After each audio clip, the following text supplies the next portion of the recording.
अस्सलाम वालेकुम। देखो आज हम जो ये बैग बनाएंगे उसके लिए इस तरह से 2 पीस मैं ली हूँ और इसकी लंबाई है 11 इंच और इस तरह से इसकी लंबाई है 8 इंच और चौड़ाई हमने लिए हैं 11 इंच।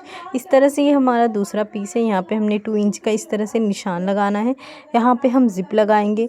तो इसके अंदर मैंने राइस बोरी का इस्तेमाल की हूँ, आप चाहें तो कैनवस या फिर फॉर्म शीट का भी इस्तेमाल कर सकते हैं। तो ये मैंने 2 इंच पे निशान लगा के इसकी कटिंग कर ली हूँ। अब इसके बराबर एक ज़िप लेंगे और एक पॉकेट बनाने वाला पीस लेंगे। तो इसकी चौड़ाई सेम रहेगी। इसकी लंबाई मैं बता देती हूँ आपको इस तरीके से।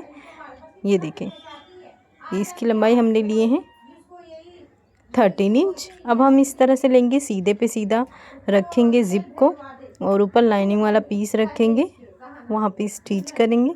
ये हमारी स्टिचिंग हो गई है। अब इसे बैक करेंगे, ऊपर इस तरह से टॉप स्टिच करेंगे। ये हमारी स्टिचिंग हो गई है। अब हम इस तरह से पॉकेट वाला पीस लेंगे, जो पीस अभी हमने कट किए हैं वहाँ वो इस तरह से रखेंगे, स्टिच करेंगे, उसके बाद टॉप स्टिच करेंगे। ये हमने स्टिच कर लिए हैं। अब यहाँ पे हम रनर इंसर्ट करेंगे। ये देखो, ये हमारा रनर हो गया है। अब हम दूसरे में पॉकेट लगाएंगे। तो इसमें देखो, उसके लिए मैंने इस तरह से पॉकेट के लिए एक पीस ली हूँ। सबसे पहले हम 2.5 इंच पे एक निशान लगा देंगे इस तरीके से। ये देखो, अब इस लाइन को हम डार्क कर देंगे और उसके बाद इसे फोल्ड करेंगे और इसके सेंटर पे एक निशान लगा देंगे। ये देखो, इस तरह से हमें निशान लगा लेना है। और उसके बाद एक लाइनिंग वाला जो पॉकेट बनाएंगे वो पीस लिए हैं, उसकी चौड़ाई मैंने 9 इंच की हूँ। इस तरह और से इस हम तरह से कटिंग लंबाई करेंगे, मैंने पूरा 11 कटिंग नहीं इंच कर ली करेंगे। हूँ इस कॉर्नर पे तरीके हम से। वी शेप में ऊपर इसकी मैंने 1 कटिंग इंच करेंगे पे इस ताकि तरह जब से हम निशान इसको लगाई हूँ बैक करें तो इसका शेप और इस परफेक्ट आए। तरह से मैंने और ये हम 8 इंच दोनों का साइड निशान भी लगाई हूँ। करेंगे। यहाँ पे ये रखकर देखो, इस इस तरह तरह से से चौकोन में स्टिच करेंगे। ये हमें देखो, ये कट हमने करना स्टिच है। कर लिए हैं। अब इसकी कटिंग करेंगे हम। ये देखो, जो हमने स्टिच की है वो कट नहीं करेंगे, उसके अंदर ही हम कटिंग करेंगे। अभी हम पूरा इस तरह से बैक करेंगे और यहाँ पे हम ऊपर की तरफ सारे पीसेस को लाकर टॉप स्टिच करेंगे। ये देखो, ये सब बराबर करके यहाँ पे टॉप स्टिच करेंगे। ये देखो, ये हमारी स्टिचिंग हो गई है। और मैंने ये इस तरह से जिप ली हूँ, 8 इंच है, रनर इंसर्ट कर चुकी हूँ और यहाँ ऊपर इस तरह से स्टिच करेंगे। ये हमारी स्टिचिंग हो गई है। अब पॉकेट वाला पीस लेंगे। सबसे पहले ऊपर की साइड हम स्टिच करेंगे, उसके बाद दोनों साइड में हम स्टिच करेंगे।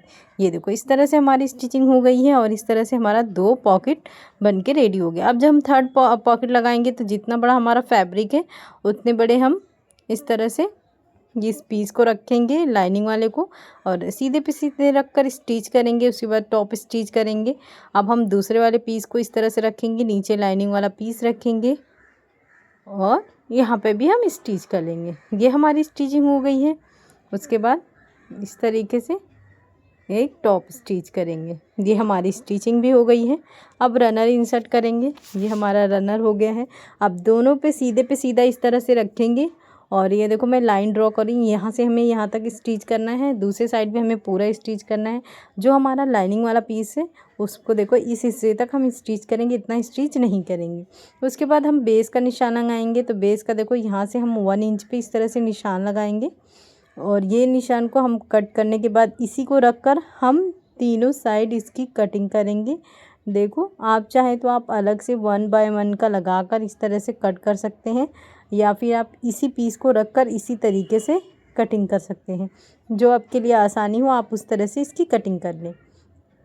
अब ये जो हिस्सा हमने कटिंग किए हैं, अब हम इसकी स्टिचिंग कर लेंगे। ये देखो, इस तरीके से ये हमारी स्टिचिंग हो जाएगी। खुले वाले हिस्से को इस तरह से रखेंगे, ज़िप को ओपन करेंगे, उसके बाद इसे सारे पीस को हम सीधा कर लेंगे। ये देखो, इस तरह से। और यहाँ पे जो खुला वाला पार्ट है उसे स्टिच करने के से पहले हम सारे कॉर्नर्स को बराबर निकाल लेंगे।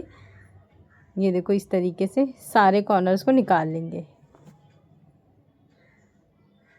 ये देखो, उसके बाद हमने स्टिच कर लेना। अब ये देखो, मैंने इस तरह से, मेरे पास डी शेप के अलावा ये अवेलेबल है, तो मैं इस तरह से रख कर, ये मैंने 4 इंच का ये मैंने पट्टी ली हूँ, यहाँ पे रख कर स्टिच करेंगे। दूसरा भी सेम इस तरह करेंगे। अगर आपके पास ये अवेलेबल है तो ये करें, अगर आपके पास डी शेप का अवेलेबल है तो आप उस तरह से भी कर सकते हैं। ये मैंने स्ट्रैप देखो इस तरह से रेडीमेड ली हूँ, आप चाहें तो आप स्टिच कर सकते हैं।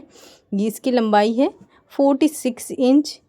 तो इस तरह से हम रखेंगे, यहाँ पे इस तरह से फोल्ड करके स्टिच कर लेंगे।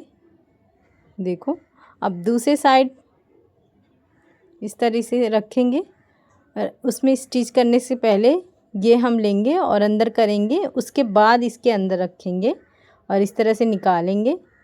ये देखें, एक बार अंदर करके इसे रखने के बाद फिर हम यहाँ पे इसे फोल्ड करके स्टिच करेंगे।